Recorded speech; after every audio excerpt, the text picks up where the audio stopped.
Hello. We'll be talking tonight about Chapter 18 and the Chapter 18 assignment, so we'll just jump right in. In Chapter 18, this chapter is all about market testing. Okay, so to set the stage a little bit, we've done a concept test. We know that people like this idea. We've done a product use test, so we know that this product seems to meet the market need. And so now we're ready to launch this product. And so the question is, do we go ahead and just do that, or do we do a market test first? Just to make sure the product is going to be accepted in the market and people will buy it, make sure that we have the manufacturing capacity to keep up with demand, make sure our advertising message is appropriate and maximizing or optimizing our commercialization of the new product. So it can be a great thing to do. It can really control the release of the product in a way that optimizes your opportunity for a successful launch. But it's not always the right decision to make. We'll talk about that here in just a minute. If you do a market test, you want to be sure you're launching your product into a market where you can get some good sales forecast information and some good diagnostic information. In other words, do consumers like this product? Does it look like it's going to be successful? And can you tell that from the test market that you're choosing? If you have any of these special factors here that are impacting your launch, and I'm not making my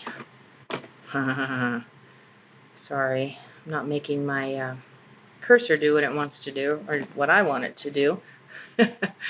Okay, it's going to be that kind of night. Alrighty then. Alright, so if you have any of these factors here, let me use my finger instead of the mouse. These would be cases where you might really want to do a market test. So if you've got special issues impacting the launch, timing issues, funding issues, anything that's going to complicate the launch where you really need to do it just right, you might want to do a market test. Be sure you know what information you're after before you head in to do a market test. Be very clear on what you're looking for. Be sure you've got the costs of the market test covered. And also be aware of the nature of your marketplace. If you're in a highly competitive environment, you may just give your competitors the information and the edge they need to preempt your successful market launch. So in a very competitive market, it might be better to forego a market test. Okay, so consider skipping a market test if your capital investment is small. You don't have really high sales expectations for the product. If your test went well, your use test went well, and you've got a lot of interest in the product, you might want to skip a market test. If you know a lot about this market already as a company, you might not need a market test. And if you've got your advertising and sales promotions set up, you're testing well, again, you're not requiring or feeling like you're going to need an absolutely perfect execution of your launch, you might not need a market test. All right, so here's just a quick overview of the different methods for market testing. So with a pseudo sale, sort of a market test, you're actually not making a sale. You're asking people if they would buy the product, or you're doing some sort of a mathematical or computerized sort of an estimation of what your sales might be. With a controlled sale here, you actually are conducting a sale, but the circumstances of the sale are very much controlled.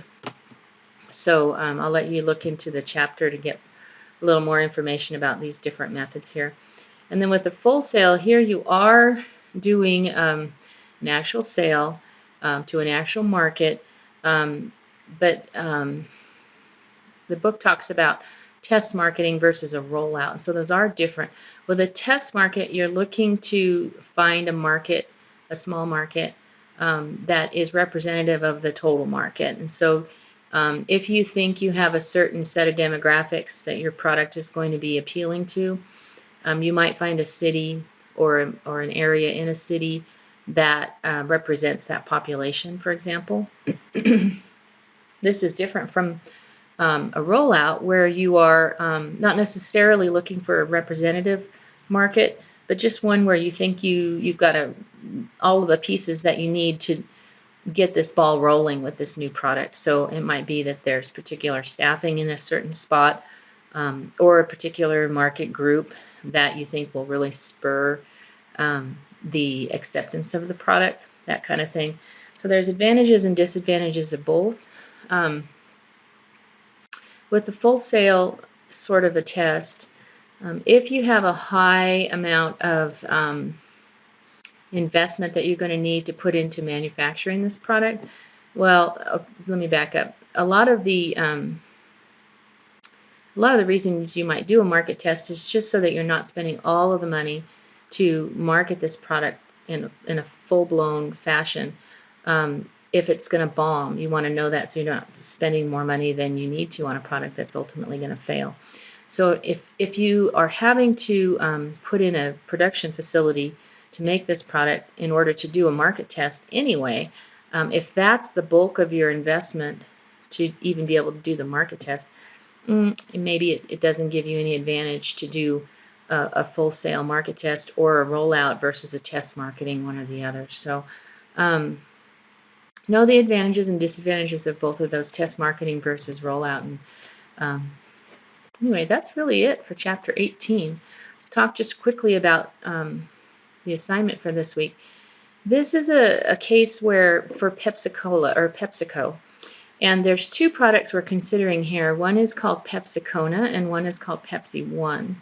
And so PepsiCo did a market test for Pepsi-Cona, but not for Pepsi One. And so what we're asking you to do in this assignment is to look back at the pick and look at each of these factors here for the Pepsi-Cona product versus the Pepsi One product. And then based on what you're seeing there in the pick for each of those two products, what do you think? Did it make sense for them to do the market test for Pepsi-Cona and to skip it for the Pepsi One?